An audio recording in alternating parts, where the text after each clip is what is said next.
que genera preocupación y que también lo podemos ver en esta campaña electoral, es un tema de debate. Los vimos también en las anteriores. Ahora bien, ¿qué pasa en los barrios? ¿Qué pasa con la gente? ¿Qué pasa con el rol de la educación? ¿Qué pasa con la justicia? ¿Qué pasa con el derecho aquí en nuestro país? De varios temas estaremos hablando esta noche. Bienvenidas, bienvenidos a Así Comienza el Lado B.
Y aquí, como ustedes saben, en Lado B siempre recurrimos a la academia para entender qué es lo que pasa en diversas áreas en este tema de seguridad, que es un tema delicado. También lo vamos a hacer. Y en primera instancia recibo al doctor Germán Aller, abogado, director del Instituto de Derecho Criminal de la Facultad de Derecho de la Universidad de la República. ¿Cómo estás, Germán? Bienvenido. Un gusto recibirte en Lado B. Un gusto estar de nuevo acá y en estos días, además, que yo creo que a la gente hasta puede interesarle mucho ponerse donde esté de vacaciones, si es que las tiene, escuchar estas cosas. Y bueno, me parece que es interesante. Un poco lo manejaba en la introducción, es un tema del que venimos hablando hace mucho tiempo, no es de este periodo ni del anterior.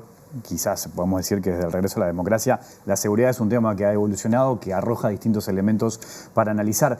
No sé si a modo de diagnóstico, pero ¿dónde pones la preocupación? ¿Cómo ves lo que está pasando hoy en temas de seguridad e inseguridad en nuestro país? ¿Cuáles son los desafíos que tenemos por delante? Muy brevemente, y tal como vos decías en parte, ¿no? A partir de la vuelta a la democracia empieza, pero fue un proceso paulatino. El primer gobierno inmediato posterior a la dictadura, así el de 85-90, el tema seguridad no era prioritario, es decir, no era la problemática mayor del país, la criminalidad de esa época era muy inferior. En el siguiente, no voy a analizar uno por razón de tiempo, porque sería apasionante, pero en el siguiente fue un poco más, pero no tanto. En realidad se dispara como fenómeno a nivel de difusión de los medios, de sensación, de inseguridad y todo el léxico que apareció y que se mantiene, se dispara a partir de 1995 y la primera reacción fuerte, importante, fue la Ley de Seguridad Ciudadana, Ley 16.707, de mitad de año del 95. A partir de ahí, con algunos altibajos, ha ido increyendo, con algunos matices, por supuesto. Y es un fenómeno hoy día que está en todas las campañas electorales. Lo que si uno rebobina es más para politólogos, pero desde el punto de vista del derecho penal o de la criminología también lo vemos. Antes no llamaba tanto la atención.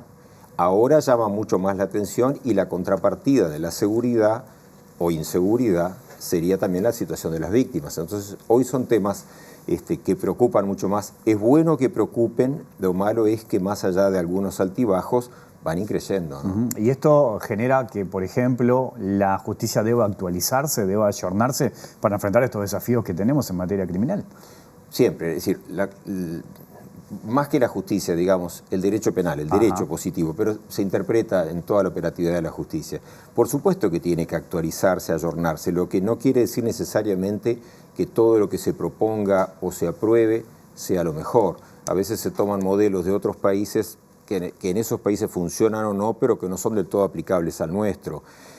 Y hay situaciones en las que, así como la gente asocia que ayornarse es incrementar pena y crear delitos, la verdad que en muchos casos no. En muchos casos ayornarse sería ver la inutilidad de determinadas respuestas punitivas y ensayar otras que sean más efectivas.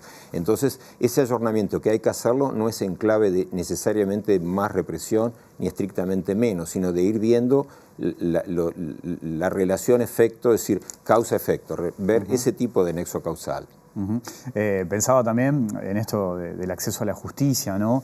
En distintos elementos, en estas campañas se escuchan distintas propuestas, desde allanamientos nocturnos, más presencia, por ejemplo, o presencia de militares en determinadas áreas.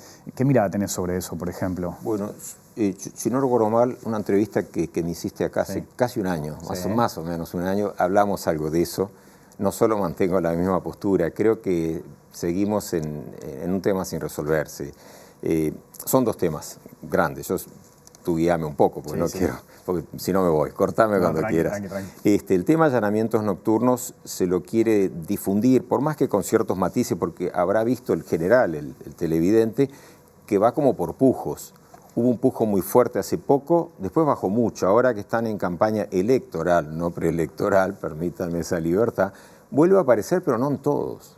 Ya ni siquiera lo ubicamos como un tema estrictamente en mano de izquierda o derecha, hay ciertos matices. El tema del allanamiento nocturno no resolvería la problemática de la criminalidad, no es un tema de fe religiosa, es decir, se puede sostener una u otra posición con argumentos fuertes. Sigo sosteniendo que el allanamiento nocturno está lejos de ser lo que se pretende, es decir, que no va a significar abatir criminalidad, no va a mejorar estrictamente hablando de la operativa policial, porque la propia policía, yo no puedo decir estadísticas, pero el pulso que uno tiene, luego de conocerlos y tratarlos tanto, es que muchos, para no decir ni la mitad, ni un poco más o menos, muchos policías no están nada convencidos de la utilidad de la herramienta. Y cuando se dice, y yo respeto la posición de que en muchos países, la inmensa mayoría de los países de nuestra cultura, judeo-cristiana, occidental, europea, americana, para circunscribirla, que predomina absolutamente, no hay duda, el allanamiento nocturno, pero hay que aclararlo. Es bueno indicar cuál es el suceso que tiene, poco, por no decir nulo. Y muchos países, incluso Estados Unidos, que se lo ve un poco como a Dalí en esto, tratan de no aplicarlo en términos generales. El allanamiento nocturno es riesgoso para todos, para eventualmente la persona que se está buscando, quizás sea el riesgo que menos le preocupa a mucha gente, pero es un riesgo a veces innecesario. Pero no solo para eso, para los policías, para el resto de los ciudadanos, para el barrio, la conmoción que genera. Y el efecto no es tan fabuloso como algunas personas dan a entender. Y después se da el argumento, bueno, yo qué sé, yo lo escucho, pero de que el argumento es que ahora, que antes cuando estaba esta disposición originaria de la Constitución, en el siglo XIX, primer tramo, primera Constitución, nada más 1830, no había electricidad. Está bien, ese argumento es tan cierto como nulo. ¿Por qué razón? Porque hasta donde yo recuerdo en todas partes del mundo el allanamiento nocturno lo primero que se hace es cortar la electricidad. Y se practica así con sistemas que permiten identificar, pero de alto riesgo. Es decir, si ese es el argumento, es un argumento muy liviano. Y la Constitución lo que dice en el texto no es que el allanamiento nocturno es la excepción, es decir, que no se puede hacer porque se practica en el día. La Constitución lo que dice es todo lo opuesto, dice que el hogar es sagrado e inviolable, punto. Y luego agrega que se permitirá, en definitiva, en lenguaje simple, durante el día. La regla es no se allana al hogar. Cuestión distinta es interpretar qué se entiende por hogar, que la verdadera discusión de fondo, a mi leal entender y modestamente, no está en el allanamiento nocturno diurno, sino en las situaciones en que las personas utilizan bajo el lema de que es hogar lo que no es hogar, en cuyo caso, si eso es así, se puede practicar las 24 horas del día, como se practica hoy día cuando no es hogar. Un hogar falseado no es hogar. Ahí tenemos un problema de interpretación de la norma, pero al mismo tiempo un problema de praxis. Ahí apuntas a las bocas, ¿no? Que muchos dicen que no es un hogar y que no cumpliría con ese requisito, digamos, ¿no? Exacto, y además habría que ver que esto viene de abusos cometidos en tiempos pretéritos que no son ni siquiera los de la democracia, donde sí se allanaban cualquier situación. Entonces quedó una rémora, aun cuando esas personas no hubiesen, los que lo defiendan ahora, algunos no nacieron, no habían nacido en esa época, pero queda esa rémora. Y la verdad es que no, que el allanamiento nocturno no es un problema de fe, si se consagra, bueno, se verá que se hace, pero francamente no le veo la utilidad y me preocupa, y hablo en primera persona porque me preocupa mucho íntimamente, como esto uno sabe que no va a funcionar bien, ¿qué vendrá luego? Porque en ese discurso punitivista, ¿qué le sigue al allanamiento nocturno? Porque no es tan grave que se elimine la posibilidad de no allanar de noche y por lo tanto que se pueda allanar. Lo grave es lo que viene después cuando se va fracasando sobre la base de proponer modelos de más pena, menos posibilidades de obtención de libertad, más delito y se va fracasando.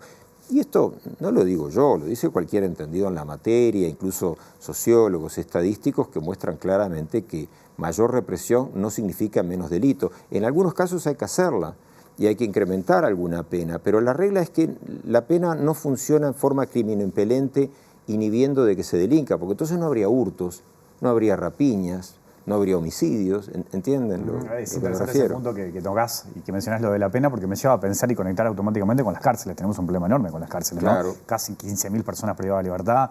Uno cuando entra a indagar en la población se encuentra gente muy joven, ¿no? Con determinados elementos, problemas de adicciones, muchos analfabetos, gente muy joven, vulnerable, pobre. Ese es otro punto interesante también a conversar cuando hablamos La de seguridad. población carcelaria uruguaya no difiere mucho, salvo nuestras propias características idiosincráticas, ¿no?, de las cárceles que podemos ver en otros países de la región o incluso comparativamente en algunos países europeos. Es decir, ¿quiénes pueblan nuestras prisiones? Y esto no quiere decir que no hayan delinquido. Eso hay que ser cuidadoso. Más allá de que hayan delinquido, los que lo pueblan son personas jóvenes, predominantemente hoy varones, hombres, pero eso es relativo porque está cambiando. Y en muchas partes del mundo más aceleradamente que aquí. Pero de todas maneras, personas jóvenes de estratos económicos y sociales vulnerables, con poca formación, con poco desarrollo cultural en el sentido de la cultura que le exigimos al ciudadano para vivir y sobrevivir. Entonces, al final, más allá de que sí hayan delinquido y que amerite una sanción, queda bastante claro lo que se ha dicho desde hace décadas, que es un doble castigo. Es un castigo eventualmente correcto, llamémosle así, por el delito cometido, pero también porque el individuo delinque en esos términos en buena medida porque está en ese contexto.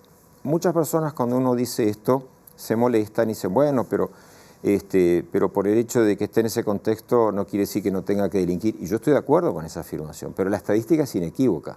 Cuando se coloca a las personas en ese contexto, está mucho más en el ámbito de vulnerabilidad para posibilidades de delinquir que el que no. Y a su vez esto desnuda otra injusticia, llamémosle social o como se le quiera denominar, y es que en los sectores a los que pertenecemos la mayoría de nosotros, el sistema operativo penal no tiene las herramientas idóneas para perseguir los delitos que se cometan en estos nuestros sectores. Es decir, es el mismo mecanismo de captación el que tiene para la delincuencia callejera, predatoria, aunque sea muy grave, que el que se tiene para otros delitos también muy graves, e incluso donde pueden haber delitos hasta de sangre, pero pensemos en los macroeconómicos, tenemos la estructura para ello, y los casos altisonantes en cualquiera de nuestros países demuestran que no, que son casos contados con los dedos de la mano, y por lo tanto es una doble injusticia. Esto no significa de ninguna manera que liberemos a esas personas que están recluidas por una especie de reivindicación social, que no corresponde. Lo que sí corresponde es ser ante todo mucho más sincero en las cosas, es decir, no utilizar la idea muy vieja, vetusta, de que los que delinquen son ellos, son aquellos, no somos nosotros. El delito está presente en todas las capas sociales, distintos delitos, van mutando, en todos los estratos socioeconómicos, abarca los ambientes desde estatales, privados, es decir, el delito no es ajeno a la vida cotidiana. Obviamente, la persona más carenciada y que vive prácticamente a monte o con gran vulnerabilidad, no va a cometer una defraudación tributaria o una falsificación por vía internautica o una estafa de ese tipo, porque no tiene los medios para hacerlo. Lo que va a hacer es asaltar en la calle o ser un hurto por despojo o algo por el estilo. Y a su vez, una persona con poder socioeconómico no va a salir a rapiñar. Si quiere delinquir, lo que va a hacer es hacerlo en la empresa que está o respecto de los clientes o alguna maniobra de ese tipo. Esto es algo muy sabido, pero a veces no por sabido hay que dejar de decirlo y de mencionarlo. En el tema de las penas se escucha mucho también apuntar a las medidas alternativas, ¿no? En ese sentido, ¿qué impacto puede llegar a tener en este contexto? Las llamadas penas alternativas, hay que tener un poco cuidado con eso, son potencialmente buenas, pero no funcionan demasiado cuando tienen detrás la referencia de que si el individuo no cumple va preso, porque entonces es propiamente alternativa, es decir, si usted no cumple tal cosa, va preso. Entonces siempre está la amenaza de prisión. Lo que tenemos que tener es un cambio, no sé si Uruguay está pronto, pero una apuesta hacia un futuro, que ojalá veamos, un cambio cualitativo, así como la pena de reclusión tal como hoy la tenemos, más allá de lo tortuoso que sea en nuestro país, nació para evitar la prisión perpetua y concretamente la pena de muerte, es decir, a partir de la Ilustración, del Iluminismo, la mitad del siglo XVIII al siglo XIX. Ese fue el momento en el que aparece el equivalente a nuestra prisión en todo el mundo. Y aparece para contener castigos mucho mayores. Bueno, estamos ya pasados de tiempo para introducir un cambio cualitativo en el que seguramente no podamos eliminar las cárceles, nadie se asuste, no estoy proponiendo eliminarlas, pero sí reducirlas en los casos en los que sabemos que no produce efecto positivo alguno. Y en eso tenemos que darle más la derecha a los técnicos, a los que saben, no digo necesariamente yo, porque tienen que ser los expertos en tratar a las personas en el sistema reclusorio, etcétera, de revisar este tipo de cuestiones, porque no nos sirve de nada meterlos, encerrarlos, meterlo una patada para adentro, encerrarlo, tirar la llave, un buen día sacarlo y estar peor que cuando lo metimos. Es decir, el resultado es exactamente lo opuesto. Entonces, es un sistema que se retroalimenta. Entra por un delito relativamente de escasa entidad, la primera vez que va preso. Estando en prisión aprende otras cosas, pero no solo aprende la técnica delictiva, aprende los mecanismos para justificar su conducta, para neutralizar todo aquello que pueda objetarle su condición de criminal. Es un proceso quizás no consciente, sino inconsciente o subconsciente del sujeto. No es la psicología mi terreno, pero es claro que es así. Y luego, cuando sale, está formado un delincuente que nunca pensó ser. Y asume el rol, teoría de la desviación secundaria, es decir, asume el rol que le hemos asignado como sociedad. Sí ha delinquido, pero luego asume un rol mucho más grave. Y ya no sale como un mero hurto de un arrebato por aprovechamiento de nuestra torpeza o dejadez o una situación puntual, sino que ahora directamente entra a un comercio con un arma y potencialmente mata. Eso lo aprendió en cierta medida en la cárcel.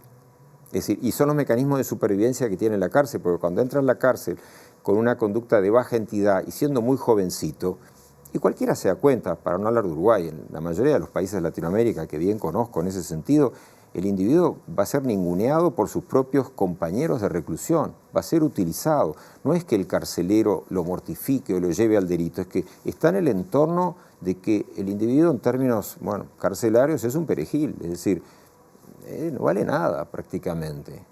Y por lo tanto, dentro de sus propios compañeros de reclusión, va a ser sometido a distintas cuestiones, actividades serviles. Todo eso el individuo luego de alguna manera lo va a verter cuando salga de reclusión. Entonces, es innecesario llenar las cárceles con personas que ella no le va a dar nada. Tendríamos que tenerla como una cuestión residual para los casos, sí, insoportables, que hemos fracasado en todo lo demás y que no tenemos más remedio que, más allá de tratamiento y tratarlo con dignidad, como cualquier ser humano lo merece, no importa lo que haya hecho, pero quizás con la dignidad que no trató a su víctima, pero igual tenemos que hacerlo como sociedad, pero solo reservarla para esos casos y en lo demás trabajar mucho más en lo social. Partiendo de la base que hoy la cárcel no está cumpliendo con su objetivo, que es rehabilitar a las personas, ¿no? O sea, la cárcel, el mandato constitucional del artículo 26 no lo cumple, pero ni por asomo. En la entrevista que hacías referencia del año pasado, de febrero del año pasado, para ser más preciso, hablamos bastante de Carnaval del año pasado. Carnaval del año pasado. Hablamos bastante de Astesiano, que en ese momento era noticia. Hasta el día de hoy me siguen los televidentes recordando que comparaste a Astesiano con Torrente. Bueno, sí. ¿Te acordás de eso? Fue un desliz feliz, porque tampoco me parece que, quizás no debía haberlo dicho, pero no me arrepiento. Esas cosas que uno dice, bueno, sí. Porque me vieron a la cabeza, y sí. Pero efectivamente, yo creo que se parece. Se parece. Seguís pensando, un año después seguís pensando lo mismo. Me acuerdo con la diferencia de que de José Luis Torrente, el personaje lúdico, claro, televisivo, que hace un gran actor, segura, español, es histriónico, nos divierte, y lo de Astesiano no, a mí en lo personal no me hace ninguna gracia. No, a mí tampoco. En ese sentido, me acuerdo que hablamos del proceso abreviado, ¿no? Hoy, un año después, ¿qué evaluación tenés, por ejemplo, de ese mecanismo? Bueno, yo te diría rebobinar y lo mismo que dije entonces. El proceso abreviado me parece que confirma que, aunque es una herramienta lícita, porque está prevista en la ley, a mi modo de ver, un caso como este, no por este caso porque la gente lo ve y es emblemático, nada más, porque hay muchos otros casos también muy importantes. El proceso abreviado tal como está debería eliminarse. Tendría que sustituirse por un proceso, sí, no me importa la palabra, prefiero no decir abreviado, pero podría ser abreviado cambiándole la textura, pero llamémosle un proceso extraordinario o sumario donde se puedan eliminar determinadas etapas de común acuerdo entre Fiscalía y Defensa, pero no quedar constreñido al individuo para llegar a un acuerdo, admitir una culpabilidad y terminar pactando entre ellos que es lícito. No es ni inmoral, ni antiético, ni ilícito. Hemos legalizado algo que no debería serlo, pero es así. Y entonces no permitir el tipo de acuerdos como este. El caso que mencionamos y otros, porque es conocido, me sigue reafirmando exactamente lo mismo. Es decir, uno como ciudadano, sin conocer más que lo que ha salido en la prensa, yo hubiese preferido que se siguiese la investigación. No sé si se culminó o no, porque no lo sé, pero no haber llegado a ese acuerdo y hacer el juicio oral completo y entonces ver si realmente se investigó todo, ¿no? Y qué pasó. Esto no denuncia ni actos de corrupción por parte de la justicia o la fiscalía, simplemente es un no sé, y como ciudadano, y lo voy a utilizar en primera persona, yo hubiese querido saber mucho más de lo que pasó, más con todo lo que implicaba, todo lo que significaba, ¿no? Doctor Germán Alar, gracias por la visita esta noche aquí a la A las órdenes, me hiciste de nuevo hablar de Torrente, pero es un personaje increíble. Hay muchos Torrentes en Uruguay. ¿Hay muchos? En todos los países hay Torrentes. Ajá. Bueno, qué declaraciones son. No, pero alcanza con recorrer. Hay que preocuparse un poquito. Claro. Hay que preocuparse. Me lo afirmás así, pero lo sabes. Hasta la próxima. Gracias. Hacemos la pausa y ya seguimos hablando del tema. Ya seguimos.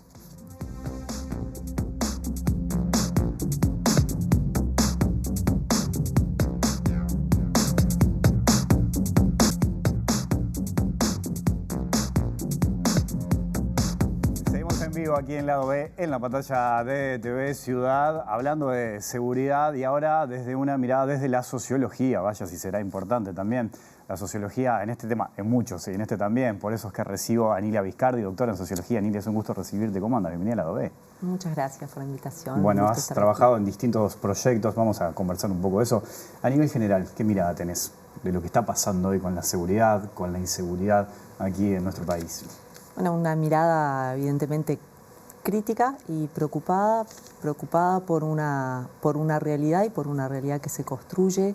Iniciaba Germán Alar recordando la presencia del tema de seguridad y efectivamente tenemos ahí un círculo vicioso en las democracias, en la recomposición democrática, pero creo que en las agendas a nivel global. Y es que, por un lado, el retroceso del estado de bienestar, la imposibilidad de colocar modelos de desarrollos que permitan protección, trabajo, lo que se ha trabajado después de los 90 y que va desplegando sus efectos, y uno de sus efectos es el aumento de la violencia, que no es un problema moral ni individual, sino que justamente refleja este particular modelo en el que venimos, se ve retroalimentado por un debate en el que la seguridad es el centro de la agenda política. Y si comparamos lo que fue la agenda política hace 20, 30 años atrás, es muy difícil hablar de modelos de desarrollo. Entonces es importante discutir los modelos de seguridad, es importante pensar alternativas a estos actuales modelos de seguridad. También es importante que la opinión pública comprenda que debemos tener una policía más profesional, con más derechos humanos, que las instituciones de privación de libertad deben disminuir su violencia institucional, que hay mucho por hacer sobre el sistema de control penal, sobre el sistema de justicia, pero además que no solamente debemos mejorar ese sistema, sino que ese sistema no va a constituir la solución al problema de la violencia. Entonces ahí se anuda la centralidad y la omnipresencia del problema de la seguridad en detrimento de otros temas integrales, pensar otra educación, invertir más en educación, pensar la seguridad desde la educación. La Ley General de Educación, creo que lo hemos olvidado, dio mucho énfasis a la educación policial, por ejemplo. Y eso habría que retomarlo, mejorar la educación superior, profesionalizar todo ese campo. Pero bueno, evidentemente la cuestión de la redistribución, la cuestión del trabajo, de los límites del estado de bienestar en la sociedad globalizada, son todos temas que se anudan y en los cuales, en definitiva, por un lado es necesario hablar de violencia desde una perspectiva crítica, pero también hay que recordar que si no tenemos un modelo de desarrollo alternativo, es muy difícil en este neoliberalismo actual producir algo diferente que lo que tenemos. Lo hablábamos, lo veíamos, bueno, vos también lo sabés, ¿no? Hay muchos jóvenes vinculados también al delito. En las cárceles tenemos casi 15.000 personas, hay mucha población joven.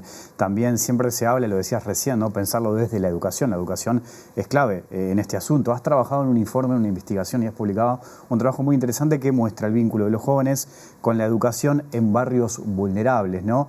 Y cuánto importa, cuánto influye la educación en eso del delito y el vínculo de los jóvenes con el delito. A modo de resumen, ¿a qué conclusiones llegaron, por ejemplo? Bueno, ese trabajo que hicimos con varios colegas, con Gabriel Tenenbaum, Mauricio Fuentes, Ignacio Salamano, Fabiana Espíndola, tuvo primero la propiedad metodológica de permitir un mapa. Y creo que hoy, en que nos manejamos tan acríticamente con las cartografías, con Waze, con los mapas, tenemos que producir otros mapas de la realidad.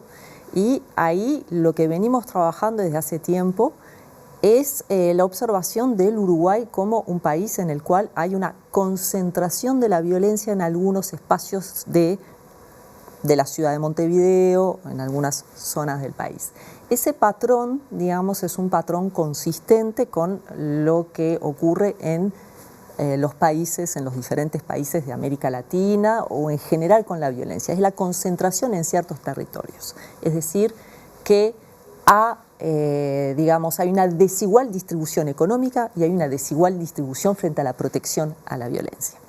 En ese sentido, lo que nosotros pudimos es, a través del trabajo con estudiantes de diferentes centros educativos, tener un mapa de la violencia en voz de las adolescencias.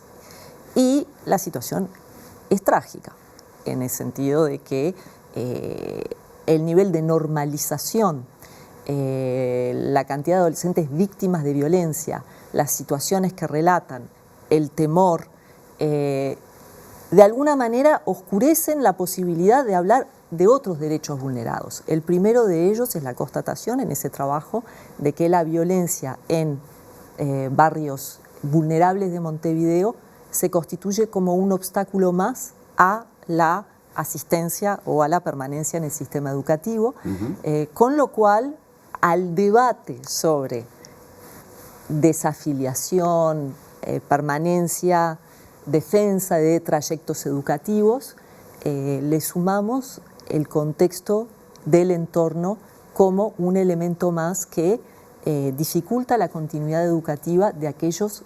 Todos los adolescentes necesitan educación, todas las personas necesitan educación. Decimos necesitan más educación porque en algunos contextos es la única, digamos, relación con la faceta protectora del Estado, con el Estado que brinda, con el Estado que da acceso a derechos, y en esos territorios la posibilidad de entrar en contacto con esa cara del Estado está de alguna manera reñida con el hecho de que el Estado que se conoce en los barrios más vulnerables es la policía, el control penal. Entonces, es evidentemente, otra cara del derecho, digamos, del Estado en ese sentido, digamos. Es otra mirada de la sociedad. Entonces tenemos que dar una batalla por expandir un Estado que acceda a los derechos en una sociedad donde la oferta de mercado es muy limitada. ¿Cómo llega al mercado? Y de la mano de los mercados ilegales. ¿Cómo llega el dinero? Y con la expansión justamente de formas de obtención de dinero que no son reguladas. Ahora me gustaría ir a algunos puntos de esa respuesta, que es interesante porque ahí abriste un montón de elementos también para poder profundizar de esta investigación, que es un trabajo en territorio, además, cosa que es muy importante. Te promuevo ir al móvil, vamos al móvil un segundo a escuchar otra voz también en este tema. Allí está Martín Duarte. Martín, ¿cómo estás? Bienvenido. ¿Cómo andás, Wilmar? Nos venimos hasta el barrio Casaballe, estamos en la puerta del Sacude para tener una mirada también de los colectivos que vienen trabajando el tema en territorio, en los distintos barrios. La Vida Vale justamente es un colectivo que nace a raíz de un episodio de violencia registrado hace menos de 2 años en esta zona, donde mueren 2 personas justamente por una balacera. Y estamos con Elba y Félix, que son integrantes de este colectivo, que vienen llevando acciones adelante en conjunto con otras organizaciones sociales y también con vínculo con el Estado, pero en particular para tener una mirada de qué ha pasado en estos casi 2 años que está trabajando el colectivo y también el impacto que puede tener las políticas que se vienen llevando a cabo en materia de seguridad. Elba, definíamos un poco la creación de este grupo. ¿Cuál ha sido el camino que se trazaron y los objetivos también como vecinos del barrio preocupados por el tema de la seguridad a la hora de un tratamiento más integral del tema? Bien, buenas noches Amaral, buenas noches Martín. Bueno, nuestros objetivos en general es la convivencia, es poder vivir y utilizar los espacios públicos para los que fueron creados, que es para que niños, niñas y adolescentes puedan jugar y las familias puedan disfrutarlos. Esa es como la mirada que tenemos para el futuro. Hoy lo que estamos intentando es trabajar con el Estado, trabajar con el gobierno, cosa que nos resulta bastante complejo, para mejorar en el momento todo lo que es la violencia letal. Estamos teniendo un montón de muertes, no solamente en el territorio del municipio de que es donde habitamos, sino en un montón de territorios, algo que no se había dado y ahora se viene dando en los últimos 2 meses, algo así como 7 niños han muerto por estas balaceras y esto no es grave. Para un país envejecido esto es absolutamente grave, es gravísimo diría yo. Y bueno, las respuestas no han sido las adecuadas, nosotros de seguridad no sabemos mucho, pero sí de vivencias y de traumas. Y cuando un niño escucha un ruido muy fuerte y se tira al piso, eso es gravísimo, porque ese niño queda con un trauma. ¿Cómo se cría? ¿Cómo hacemos los educadores para que ese niño, ese trauma, no lo lleve hacia la adolescencia y hacia la adultez? ¿De qué manera podemos crear niños sanos para un país sano, que es lo que queremos todos los uruguayos? Bueno, eso es lo que estamos trabajando. Nosotros nos reunimos una vez cada 15 días como colectivo y además de reunirnos, intentamos juntarnos con colectivos de otros territorios que viven y sufren la misma situación de violencia que sufrimos nosotros. Fines de mayo aproximadamente estamos pensando en realizar talleres sobre convivencias con diferentes colectivos, con la Universidad de la República, que trabaja mucho con nosotros, extensión universitaria, la mesa de la UDELAR en Casaballe trabaja al firme con nosotros, y bueno, vecinas y vecinos comprometidos en el buen vivir, que es lo que queremos en definitiva.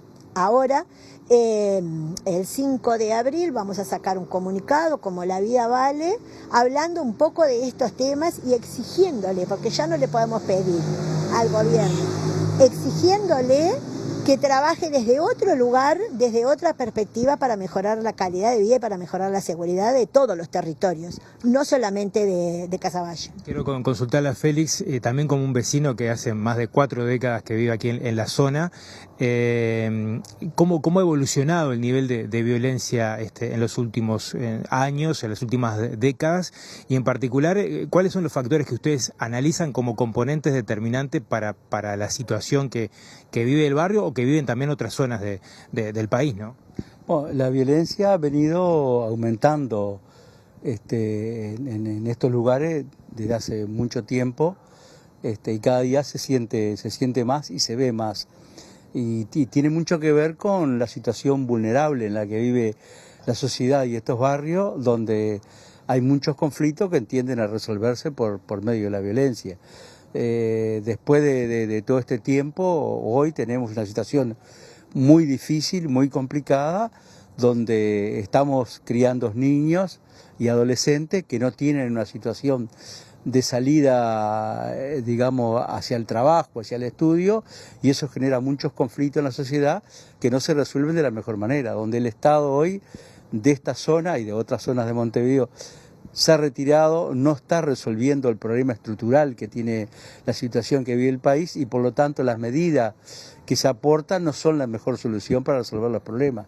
Se necesita una mirada mucho más amplia de todos los ministerios que tienen que ver con esta situación, ya sea el MIDE, el Ministerio de Trabajo, el Ministerio propio de Economía, Educación y Cultura, la vivienda, que son todas problemáticas que generan toda esta situación y que merecen una solución de una propuesta de Estado pública, y que tenga un largo aliento, ¿no? Que no sean programas que duren 3, 4 meses, sino que duren 5, 6, 7, 15 años para poder resolver el problema de la pobreza y de la violencia general y la convivencia entre todos los ciudadanos. Brevemente, porque tengo que cerrar, Elba, pero se ha hablado mucho también de la presencia del narcotráfico como factor determinante para la escalada de violencia. Brevemente, ¿cómo lo ven ustedes como colectivo? Bueno, nosotros creemos que sí, que el narcotráfico ha trasladado hacia los territorios la violencia, pero no toda la violencia la genera el narcotráfico. Si tú tenés un negocio que te reditúa mucho dinero, no llamás a la policía por medio de la violencia, o sea, no ejerces violencia para que la policía se meta en tu negocio, o sea que no es tanto, no sé cuál es el porcentaje, pero no es tanto. Nosotros creemos que el conflicto mayor que tenemos es que el tejido social se ha ido rompiendo, se han retirado los equipos técnicos que trabajaban en los territorios, acompañando a las comunidades para construir ese tejido social que se necesita, y eso ha hecho que las familias y los gurises se vayan quedando solos. Esto hace que tras todas las vulnerabilidades, cuando el Estado no colabora en la construcción de tejido social, los conflictos se dirimen por medio de la violencia. Esto es gravísimo para una sociedad que quiere vivir en democracia plena, y una sociedad que tendría que revisar qué es lo que está pasando con nuestros 15.000 presos que hablaba la persona que estuvo antes que nosotros, 15.000 presos jóvenes, pobres y analfabetos, perdón. Elba Félix, les agradezco mucho el tiempo, la mirada también del colectivo La Vida Vale en este tema que obviamente es multicausal y tiene una complejidad de su abordaje, bueno, pero en este caso la mirada de un colectivo de aquí de Casaballe. Marciano, ustedes desde allí. Gracias también para Elba y para Félix. Pensaba, ¿no?, en ese sentido que lo que un poco comentaban en el móvil, nosotros en la escuela, en los centros educativos, muchas veces adoptamos recursos que nos permiten resolver conflictos de convivencia, ¿no? En ese sentido, eso hoy está presente. A partir de esto que investigaron, vieron que eso ya no corre. ¿Cómo es el tema ahí? Yo creo que, en lo que acabamos de escuchar está el análisis y un atisbo de respuesta. Sobre el análisis, nuestra sociedad tiene que comprender que el actual modelo de desarrollo en América Latina, en Uruguay, genera estos territorios donde se anudan todas las violencias. La educativa, la económica, la social, la cultural, el rechazo, el estigma.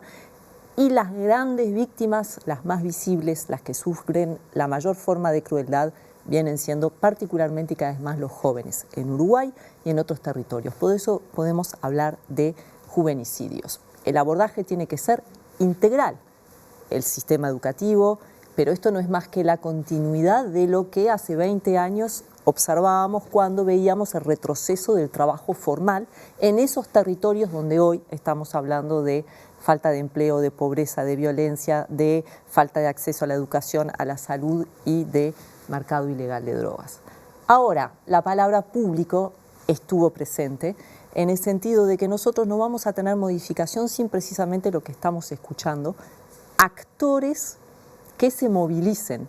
Uno de los problemas de la violencia criminal protagonizada por los adolescentes es la enorme dificultad que tenemos en las sociedades actuales de una mirada que politice, una voz que tenga una propuesta. Los movimientos de jóvenes han sido criminalizados, los movimientos estudiantiles han sido reprimidos.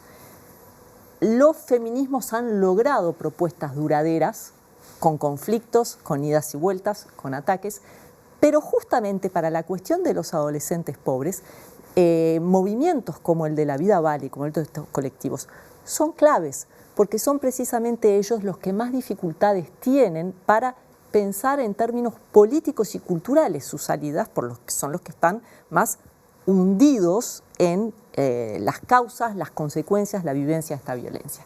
Creo que efectivamente la mesa de Casaballe, la participación de la universidad, de colectivos, muestran justamente los elementos que permiten otro debate en la esfera pública, en el cual podamos desplazarnos del horizonte, insisto, seguridad, mejora de las políticas de seguridad, y justamente pasemos también a escuchar la voz de otros actores que no reclamen únicamente castigos para aquellos individuos que efectivamente infringen la ley penal y que mirados desde un punto de vista individual, bueno, lo único que estamos haciendo con esa corriente es alimentar la tercera forma de violencia que existe en estos barrios y es precisamente el permanente vínculo con la privación de libertad y la enorme cantidad de personas privadas de libertad, tendencia que solo aumenta en el Uruguay.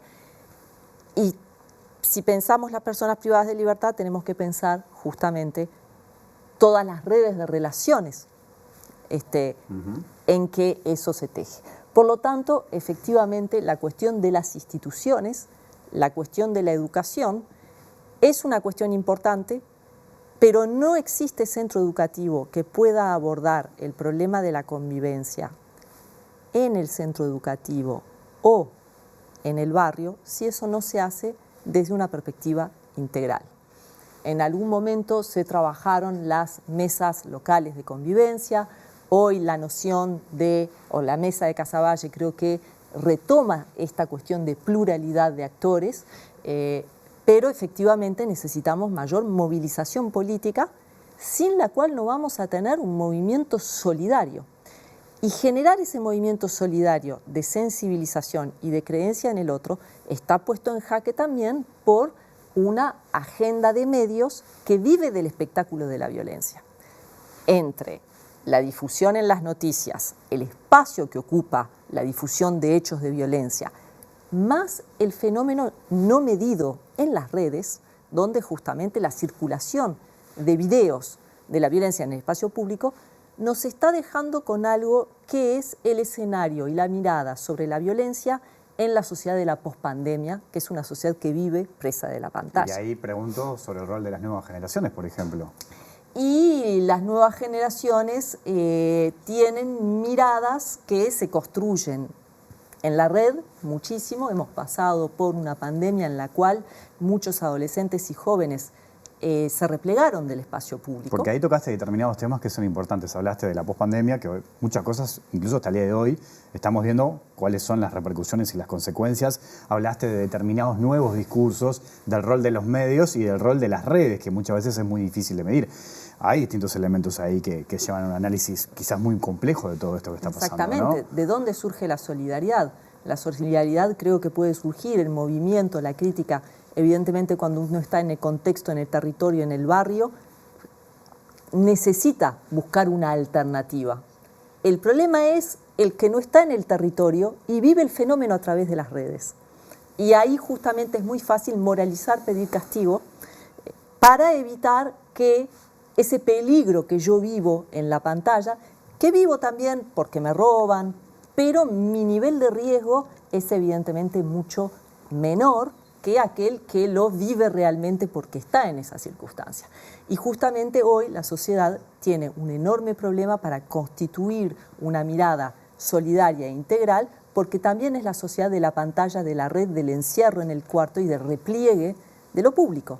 Esto justamente tiene consecuencias que tenemos dificultades en medir, pero creo que si no tenemos más movilización, más crítica, más debate, pero sobre todo más salida al espacio público. La cuestión de compartir el espacio público, de tener plazas, de mejorar la calidad de vida en el espacio público, sigue siendo una cuestión central justamente para desarmar el dispositivo que la vivencia de la violencia en la red genera y que también colabora en esta idea de que, bueno, más cárcel, más castigo, más sanción van a ser los que van a o las respuestas justas a este problema.